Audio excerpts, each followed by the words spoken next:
Okay, thank you everybody. Good morning. I'm so proud to be joined by my friend and great partner who always fights, we always fight together for New York. And we're here, of course, on the heels of President Biden's, the release of President Biden's American Rescue Plan.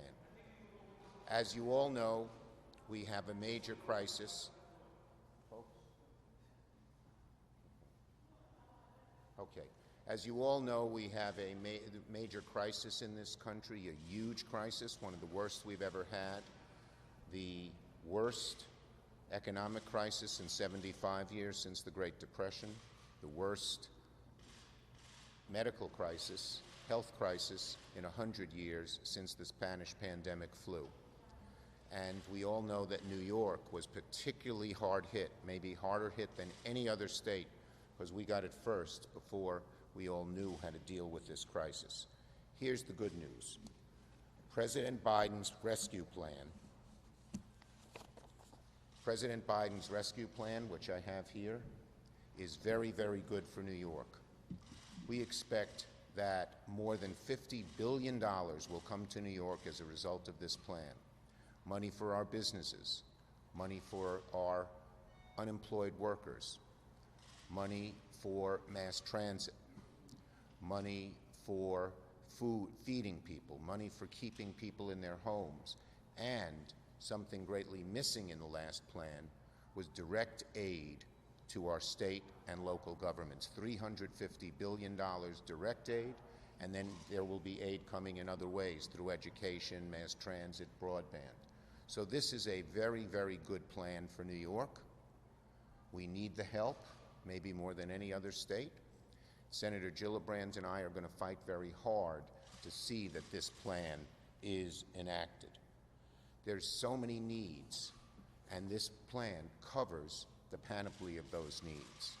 But probably the most important difference, the most important difference in this plan is that it has direct aid to both New York State, New York City, and all the other localities.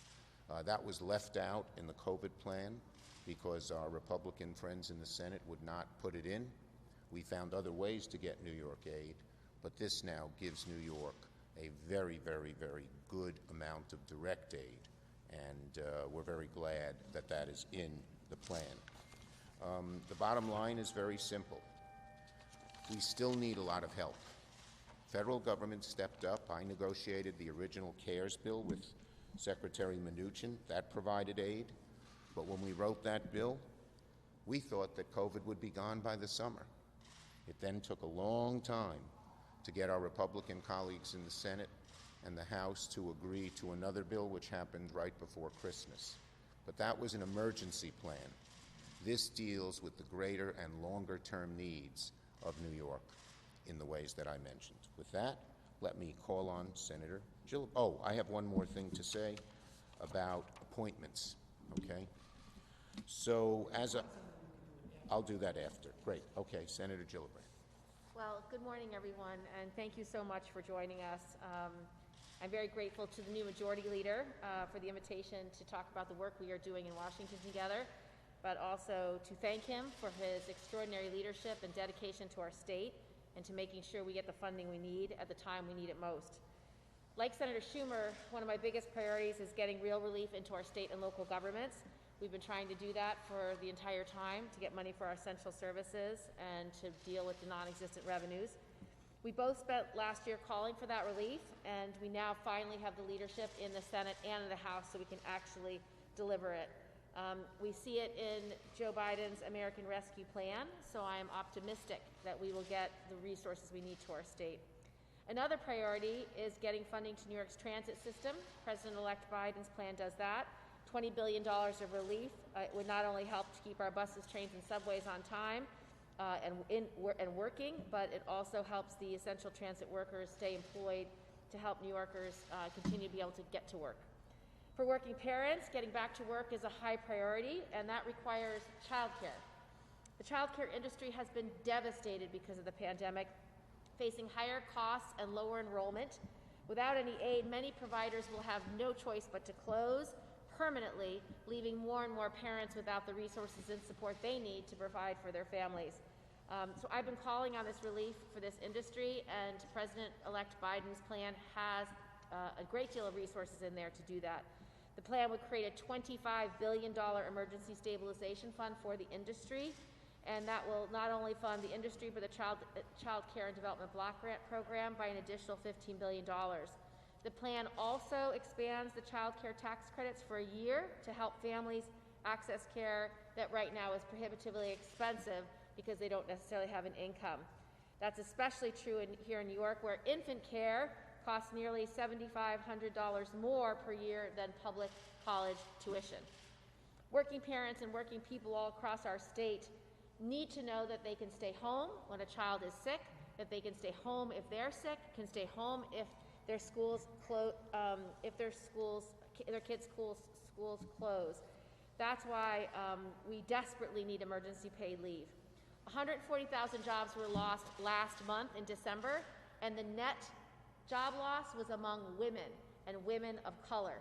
So we have a crucial problem that we have to face, and that's why paid leave is so important.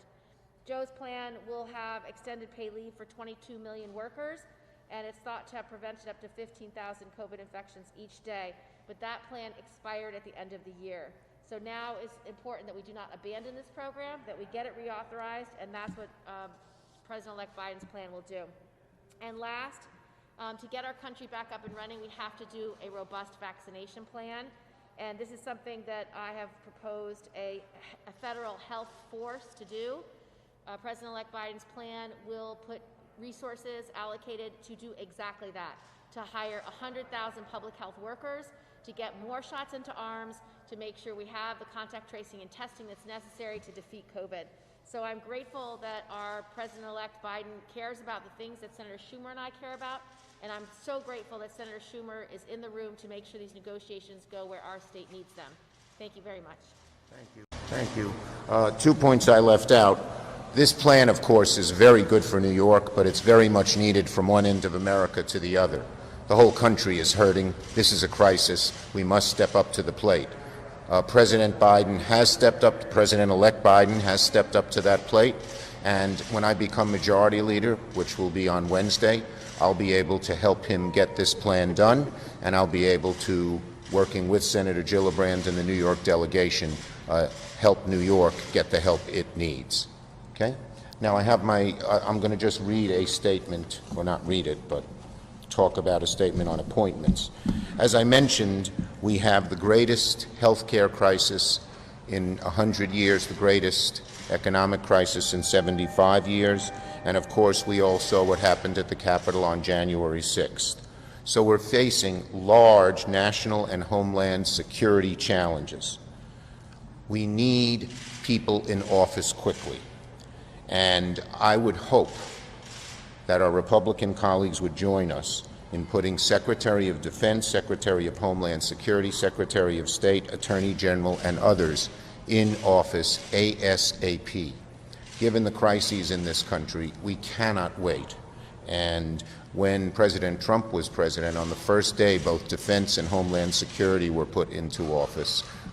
We Democrats supported that happening. We need cooperation. I hope we'll get it, because the needs are very important. Okay? Questions first on what Senator Gillibrand and I talked about. On the rescue plan.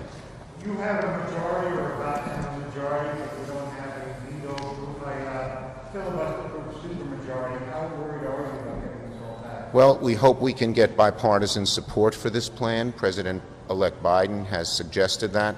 But this plan is very, very important, and we have to get it passed one way or the other. On appointments, the President-elect has said he wants to bifurcate things regarding impeachment and other matters. How possible do you think that is? Well, I hope we can do that, and that is, I would agree that that is important. And we're working with our Republican colleagues to try and come up with a bifurcated plan. You need more or less unanimous agreement to do it.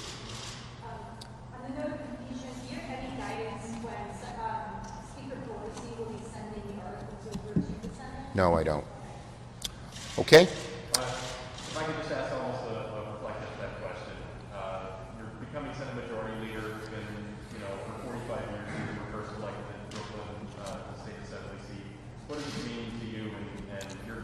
Well, it's tremendous responsibility, and there's so many things we have to do to make this country better. We have to recover from all of the detritus that the Trump administration has left, but even more important than that, we have to recover from the COVID crisis and then move America forward so that every working person, every family, every person in America feels they have a real chance to advance. That feeling hasn't been very strong in the American people over the last while, and we must do everything we can in our power to restore it. Is it expected to keep becoming majority leader with a Democrat in the White House? Well, I'm glad Joe Biden's in the White House either way, but the bottom line is I will, as majority leader, I'll try to help him get his agenda done. Okay? I'd like to say something, One last question. About that question. So our country is in a time of deep suffering, both from the COVID epidemic and the financial collapse that's corresponding to it. And Joe Biden could not have a better partner than Chuck Schumer as the majority leader, because Chuck Schumer understands states and communities all across this country better than anybody. He's worked to get people elected in every part of this country, red, blue, and purple. And he understands that this country needs to heal, that we have to bring people together, that we have to get things done. And I don't think there's a human being alive in America today that could do a better job than Chuck Schumer in this moment to bring this country back together again, to get things done, to get the economy moving. His life and dedication to public service has prepared him for this moment better than anyone. And so I am so optimistic that in this new Congress, we will be able to govern, we will be able to get resources to our cities, our states, our communities. We'll be able to help people who have no jobs get jobs. We'll be able to help families that are hungry get food. We'll be able to help kids that don't have resources, the tools they need to study and learn in school. I see everything is possible now because of that one change. And so I just want Senator Schumer to understand that he is the right person at this time for this moment to deliver the relief that hopefully President-elect Biden and Vice President-elect Harris will bring forward with the support of Nancy Pelosi and Chuck Schumer so that we can heal this country. And he is well poised to do that job extremely well. Thanks, everybody. Thanks, Kirsten. Senator Schumer, could you imagine